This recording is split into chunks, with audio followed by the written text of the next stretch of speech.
જે બારે ચૂંટણી હતી કેટલી બિનહરી ખેતી કેટલાની હતી ચૂંટણી આજે મોરબી જિલ્લા વકીલ મંડળની ચૂંટણી હતી. સમગ્ર રાજ્યમાં આજે ચૂંટણી હોય છે.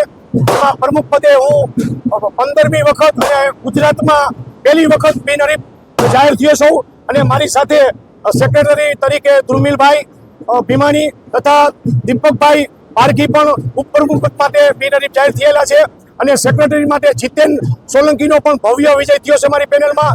અને અમારા લેડીઝ પ્રતિનિધિ તરીકે નિધિબેન ચૂંટાણા છે અને હેતલબેન બારજીયા તથા અમારી આખી કારોબારી પેનલનો વિજય થયો છે.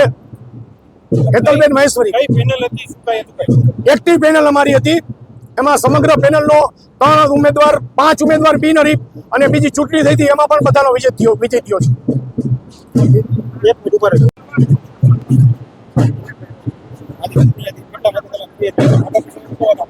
આજે ટોટલ 596 ની આસપાસનું વોટિંગ હતું. એમાંથી 299 ની આસપાસ મને મત મળ્યા છે અને હું વિજેતા બનેલો છું. મારા પ્રતિબંધિત જે ઉમેદવાર હતા એને અંદાજે 196 ની આસપાસ એને મત મળેલા હતા. જુનિયરો વકીલો માટે તો ઘણા બધા કામ કરવા છે. જેમ કે જે જુનિયરો બધા પ્રેક્ટિસ કરવા આવે છે એ બધા માટે લોનો અભ્યાસ મળી રહે ને કોર્ટમાં કઈ રીતે અપીલ થવું એ બધા માટે અમે લેક્ચર રાખવાની ગણતરી છે અમારી બધાની, અમારી આખા ટીમની. એ મુજબનું અમારે કામ કરવાની વિચારણા છે. જીતેન્દ્ર સોલંકી.